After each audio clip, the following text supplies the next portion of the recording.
Aqui estão eles, soldados do exército russo. Putin está trazendo mercenários da África para as linhas de frente na Ucrânia. Precisamos para os ajudar a entrar na zona de combate. Do Nepal. I'm from Nepal. E em outros países mais pobres do mundo. Em Cuba, eu ganhava apenas $6 por mês, mas aqui me prometeram $2.000.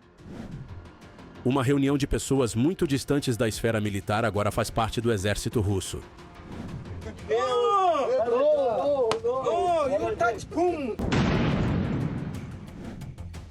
Soldados internacionais recém-formados da África, Ásia e América Latina, misturados com condenados, canibais, pedófilos e maníacos homicidas. O exército russo pega todo mundo indiscriminadamente. Todo mundo que pode ser comprado barato, ou que podem ser obtidos de graça. Putin está apostando em quantidade em vez de qualidade? Por que os comandantes ficam chocados com esses reforços? E onde mais a RF está comprando sua bucha de canhão? Assista à reportagem especial Soldados no Varejo. Quem está formando o exército de Putin?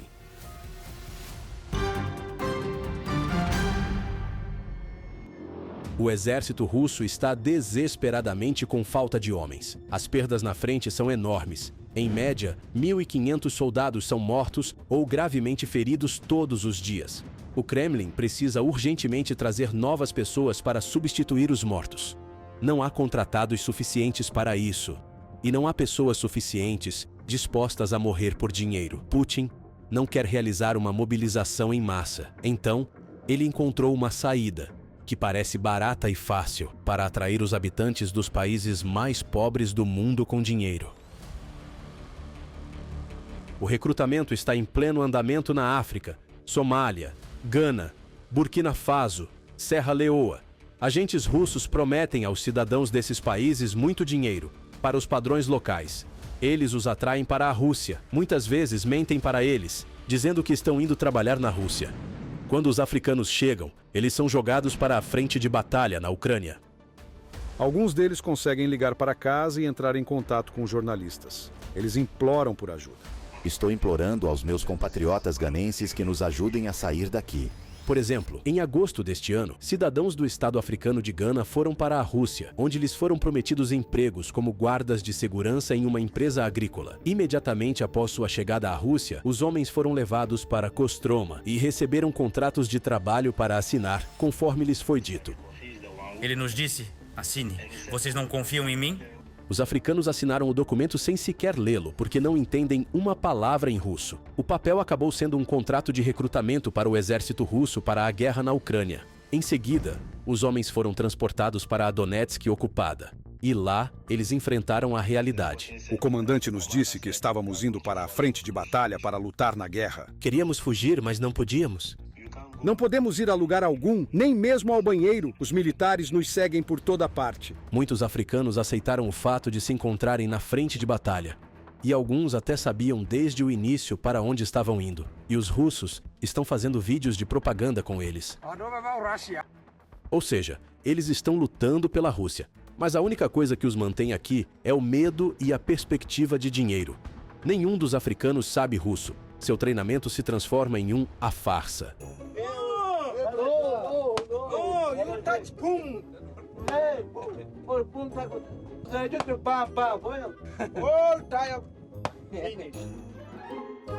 Esses são os comandantes do Regimento de Fuzil Motorizado 1307 das Forças Armadas Russas reclamando, dizendo que foram reforçados por ninguém sabe quem. Recebemos um grupo misto de todo o mundo, de Bangladesh a Somália. Eles não são muito queridos na frente de batalha. São desertores em potencial. Eles só são pretensiosos até o primeiro bombardeio. Os comandantes russos, principalmente os de nível médio, estão extremamente frustrados com os nativos dos países africanos. Eles são amigáveis com os russos, sorriem, bebem vodka juntos, comem patê e assim por diante. Mas, quando é preciso ir para a batalha, eles simplesmente ficam entorpecidos e se recusam a participar dos ataques. Mas o Kremlin continua atraindo estrangeiros. Veja como os cidadãos sírios recebem passaportes russos. Eu os parabenizo por terem obtido a cidadania russa. Todos vocês agora têm um passaporte russo. Em seguida, todos foram enviados para a frente.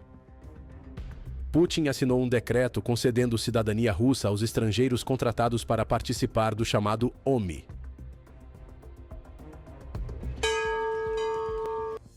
Os russos também estão recrutando representantes do Nepal, um dos países mais pobres do mundo. São usados como chamariz. Eles lhes dizem que você pode ganhar muito dinheiro, obter um passaporte russo e muitas outras coisas. No Nepal, o recrutamento é uma operação em grande escala. Todos são levados. De acordo com as autoridades locais, os chamados recrutadores já conseguiram levar 15 mil pessoas para a Rússia. Todas elas estão sendo enviadas para a linha de frente, ou seja, para serem abatidas. Há muitas famílias dos mortos aqui agora, e eles nem conseguem pegar os corpos. Suman Rai é um dos poucos mercenários do Nepal que conseguiu escapar da Rússia e retornar ao seu país natal. A Rússia não está interessada nos gravemente feridos.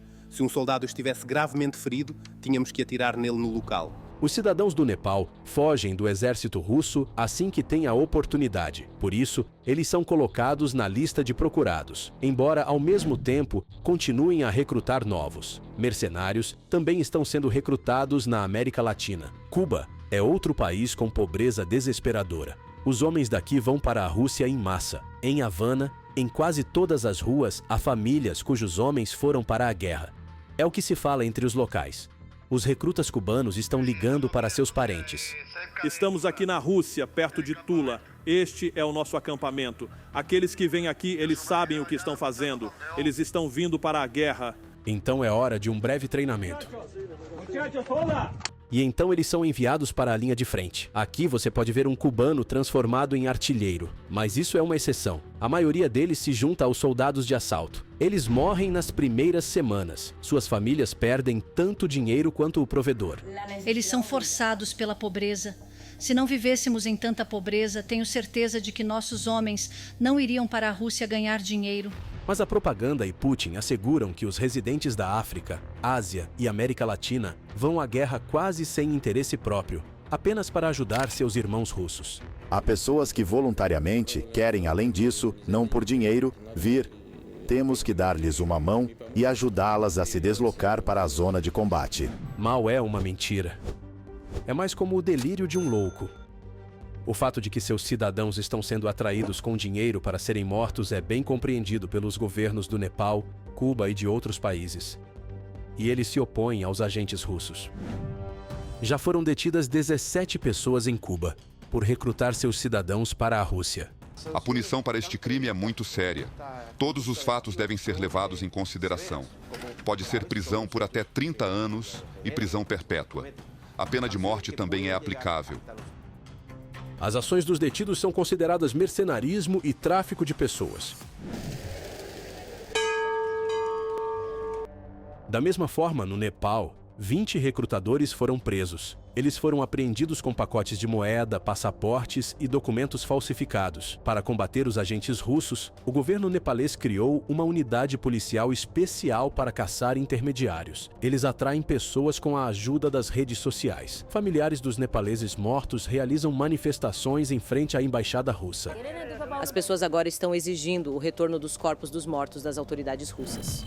A Rússia também está atraindo pessoas da Índia. Os recrutadores trabalham nas regiões mais pobres e eles mentem para as pessoas. Este homem aqui diz que seu irmão foi prometido um emprego em uma empresa de transporte. Ele acreditou. Esta foto mostra meu irmão mais novo, Rawi. O agente nos disse que o enviaria para um bom emprego com um bom salário. Alguns dias depois, meu irmão entrou em contato. Ficamos chocados. Ele estava vestindo um uniforme militar russo. Ele foi enviado para a frente na Ucrânia, onde morreu. Existem mais de 100 histórias desse tipo conhecidas pelas autoridades indianas. Putin já provocou a ira do primeiro-ministro do país. Nas conversações em Moscovo, Narendra Modi exigiu o regresso de todos os cidadãos indianos, recrutados para a guerra. O proprietário do Kremlin prometeu rescindir os contratos com os indianos que lutam na Ucrânia. Ainda não está claro se eles voltaram, mas há uma chance de que, pelo menos aqui, Putin cumpra sua promessa. Afinal, ele agora depende muito da Índia e do dinheiro que ganha vendendo petróleo lá. O regime do Kremlin também está recrutando cidadãos sérvios ativamente. Os russos estão oferecendo diretamente para eles irem para a guerra. Eles não mentem para eles sobre trabalhar como guardas. Mas os sérvios que foram para a frente também se arrependem disso depois de um tempo. Dizem que são tratados como gado, como mão de obra descartável. Eles gravam mensagens em vídeo sobre isso. Eles nos deram um rifle, mas ele tinha 2 carregadores. Dissemos, não podemos atacar com 2 carregadores, não podemos invadir a aldeia, precisamos de pelo menos mais um lançador de granadas. E os comandantes russos nos disseram que vocês conseguiriam isso na batalha. O ex-mercenário Dejan Berit também falou sobre a atitude dos russos em relação aos sérvios. Ele é um ardente apoiador de Putin, costumava lutar pela chamada RPD. Depois, ajudou os russos a recrutar mercenários sérvios. Mas, mesmo assim, ele não consegue conter sua indignação com o que está acontecendo agora com os sérvios na linha de frente na Ucrânia. Eles são tratados como gado neste 119º Regimento. O comando do 119º Regimento é um grupo de crime organizado. Depois que se recusaram a ir para o ataque, os comandantes os declararam desertores e criminosos de guerra, e representantes da contra-inteligência militar invadiram o acampamento e espancaram os combatentes sérvios com coronhas de rifles. O bullying de estrangeiros tornou-se a norma para o exército russo. Muitos africanos, cidadãos do Nepal e da Índia, ousam simplesmente correr com as mãos para cima em direção às posições das forças armadas ucranianas durante os ataques. Eles se rendem como prisioneiros de guerra. Foi assim que este cidadão do estado africano da Serra Leoa, por exemplo, conseguiu escapar. Uniforme sujo do exército russo, olhos assustados, rosto exausto. Tudo isso une essas pessoas de diferentes partes do mundo. É isso que um cidadão do Nepal diz sobre suas experiências no exército russo. Fomos tratados como animais. Os africanos eram tratados como escravos, é o que dizem.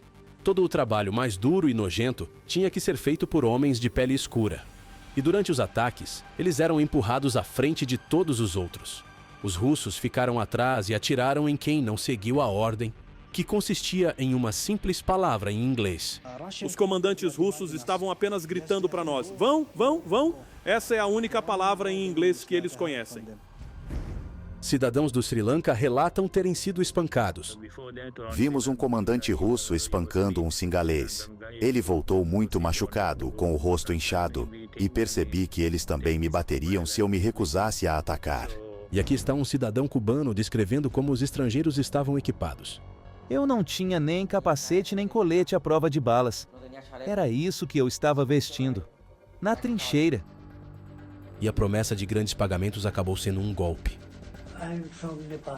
Sou do Nepal. Eu não tinha dinheiro, por isso me juntei ao exército russo. Eles só me pagaram 4.000 rublos uma vez por 1 mês e 20 dias. No início, eles disseram que pagariam 195.000 rublos por 1 mês, mas não pagaram. Na verdade, todas essas declarações de estrangeiros no exército russo são muito familiares para os próprios soldados russos. Eles têm gravado os mesmos apelos a Putin há muito tempo. Eles também estão sendo enganados com dinheiro. Ele não consegue encontrar dinheiro para pagar os militares, para ajudar suas famílias. Não podemos pagar as contas de serviços públicos, de luz ou de gás. Queremos saber quando os soldados mobilizados de Ulyanovsk serão pagos? Eles também são enviados para um ataque para serem abatidos. Devido às ações criminosas da nossa liderança, estamos sofrendo pesadas perdas. Eles nos obrigam a deixar tanto os mortos quanto os feridos. Aqueles que foram feridos simplesmente sangram até morrer. Eles não são evacuados. Existem ordens criminosas para empurrar os remanescentes de pessoas sob pena de morte, ameaçando-as com armas. Yuri Yevich, um médico militar russo que foi condecorado com o título de herói da chamada OMI, diz a mesma coisa. O assassinato em série de pessoal sob o disfarce dos chamados ataques de carne se tornou uma prática em massa agora. Sem cobertura de fogo, 1 hora para se preparar, eles são enviados para morrer, entrem lá e morram. Bem, é assim que é. Isso não é um ataque. Isso é assassinato qualificado de pessoas por um grupo de indivíduos com comando prévio acordado. Tanto russos quanto mercenários estrangeiros estão morrendo nesses ataques de carne. E Putin ainda sonha com soldados que irão morrer sem reclamar. e ele decidiu comprá-los de Kim Jong-un. A Coreia do Norte enviou à Rússia uma força viva que será abatida da mesma forma. Para o ditador da Coreia do Norte, as pessoas valem menos do que seus cães. Ao chegarem na Rússia, os norte-coreanos são trocados por uniformes russos. Eles entregam documentos falsos, tentando fazê-los parecer buriatos. Este é um exército de escravos que tem apenas um direito: o direito de morrer. Com alguma suposição, pode-se afirmar que eles lutarão ferozmente. Suas famílias se tornaram reféns. Se os norte-coreanos se renderem, suas famílias serão eliminadas. Esse é um fator de influência no campo de batalha. Putin está abordando o fornecimento de carne de canhão. E Kim Jong-un, se algum desses soldados sobreviver, recebe lutadores suficientemente treinados que sabem como lutar. Afinal, o exército da RPDC não luta uma guerra há mais de 70 anos. Ele só participou de desfiles. Seu nível de treinamento não atende aos padrões modernos de guerra. A União Soviética, por exemplo, sempre tratou a Coreia do Norte com desdém, como um irmão muito pequeno, uma criança negligenciada que está por aí, suja, sem fazer a barba, sem se lavar e sem comer. E agora, parece que Putin, tentando restaurar a reputação da Rússia ao nível da União Soviética, está pedindo ajuda à Coreia do Norte. É uma tripla humilhação, mas Putin simplesmente não tem outra opção. No entanto, a carne de canhão recebida de várias partes do mundo não mudará dramaticamente a situação no campo de batalha para a Rússia. A guerra moderna é uma guerra de tecnologia, e a barreira linguística é um grande problema. Atraso de incêndio orgulhoso? Forneceu apoio de fogo. Se houver vários grupos linguísticos em uma unidade que tenham um domínio fraco de uma língua comum, isso é um problema. É um grande problema. Às vezes, os mercenários vêm do mesmo país, mas têm dialetos completamente diferentes e não se entendem. E você tem que tentar descobrir como se comunicar com eles. A Rússia está mobilizando em massa representantes de minorias nacionais e também migrantes, tajiques, uzbeques, azerbaijaneses. Para esse fim são realizadas incursões. Eles são levados aos centros de recrutamento militar e são enganados de que assinar um contrato é uma espécie de obrigação de cumprir a legislação de imigração. Tivemos casos em que as pessoas foram diretamente enganadas nos centros de imigração, dizendo que tinham que assinar um contrato e trazer uma cópia desse contrato, para fins, por exemplo, de prorrogação de visto de residência ou para a obtenção de passaporte. A maior parte do exército profissional da Federação Russa já foi morta há muito tempo na frente de batalha na Ucrânia. Putin tem que apostar não na qualidade do treinamento de combate, mas na quantidade de soldados. Todos estão sendo levados sem consideração. Os russos que não se destacam por sua inteligência também estão sendo levados. Esse homem apostou com seu amigo uma garrafa de conhaque que não seria aceito no exército. Ele tinha certeza de que as forças armadas da Federação Russa não precisavam de pessoas como ele, com um monte de doenças e alcoolismo, além de tudo. Quando chegou a hora de assinar o contrato, ele foi definitivamente aceito. Quase sem treinamento, foi enviado para a linha de frente. Lá ele perdeu seus membros. Agora ele não tem interesse em conhaque. Ele está em um cativeiro ucraniano. Bem, agora que você pensa sobre isso, não valeu a pena. Aquela aposta. E agora você é um inválido. Outra fonte de reabastecimento para o exército de Putin são os condenados. Eles ainda estão sendo recrutados em massa. E já podemos ver que 53 prisões foram fechadas porque não há prisioneiros. Todos eles foram para o fronte. Milhares de criminosos, incluindo assassinos, estupradores, pedófilos e maníacos, agora fazem parte do exército de Putin. Isso não é surpresa para ninguém. Um canibal e um assassino de meninas se tornaram melhores amigos, lutando na Ucrânia ao lado do exército russo. Mas isso não é suficiente para Putin. Ele agora decidiu estabelecer a completa permissividade na Rússia, dar às pessoas que cometeram um crime a oportunidade de escapar da punição.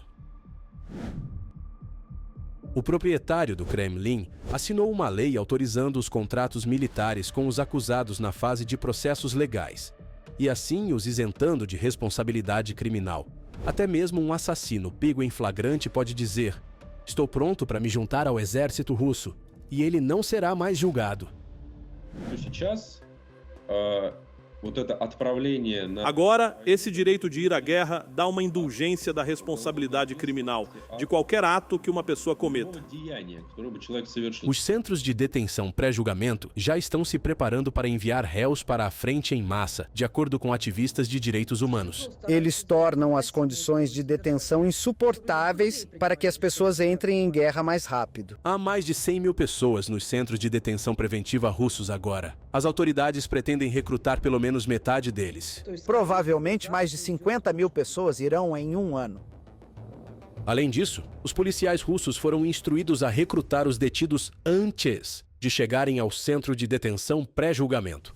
Eles recebem bônus por isso de seus superiores. 10 mil é o bônus oficial para policiais em toda a Rússia, 50 mil em Moscou, para cada um desses recrutas. O exército russo está gradualmente adicionando à mistura habitual de soldados mobilizados e contratados uma mistura barulhenta de criminosos e sádicos. As pessoas mais pobres de todo o mundo, que foram atraídas por engano ou dinheiro, também estão sendo arrastadas. Ao mesmo tempo, a propaganda grita sobre a assinatura de contratos e os pagamentos prometidos continuam a crescer, excepto que há cada vez menos pessoas dispostas. Aqueles que não queriam ir morrer pelas ambições imperiais de Putin por 1 milhão de rublos não vão morrer por 2 milhões. E não vão morrer por 3 milhões. Aumentar os valores nos outdoors não vai adiantar nada.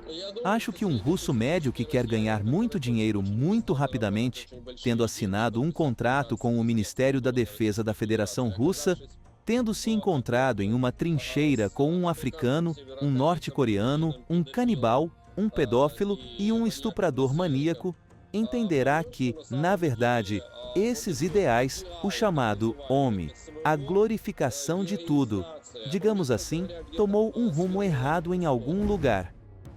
Putin poderia parar de colocar africanos, migrantes e criminosos no exército e simplesmente iniciar uma segunda onda de mobilização.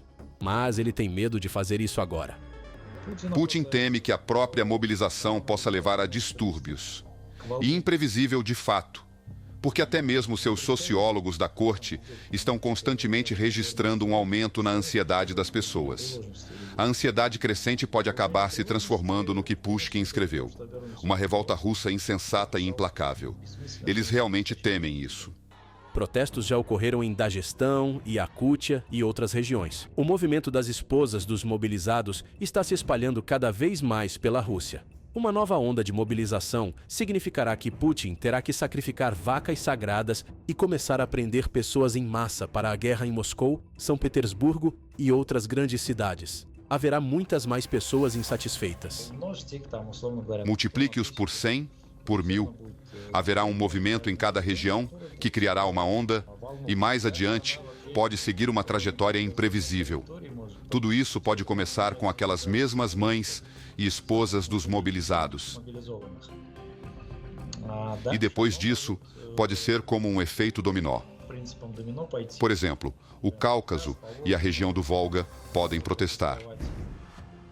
Portanto, Putin não pode mais, como antes, recrutar soldados em massa. Agora, o ditador tem que comprá-los no varejo, procurando por todo o mundo africanos, asiáticos e latino-americanos que não são aptos para a guerra. Eles são simplesmente jogados no ataque como carne de canhão. O exército russo agora é composto por um elenco muito diversificado de personagens. Aqueles que não vão para o ataque por alguma ideia mítica. Eles são movidos pelo medo e pelas tropas de barreira atrás deles. E cada vez mais russos percebem que as promessas de enormes pagamentos para assinar um contrato de participação na guerra são uma armadilha. Eles entendem que precisam procurar qualquer oportunidade para evitar a mobilização e que, para Putin, a vida de um cidadão russo não vale mais do que a vida de um cidadão de Cuba, Nepal ou Somália. Maxim Urlapov, Relatório Especial.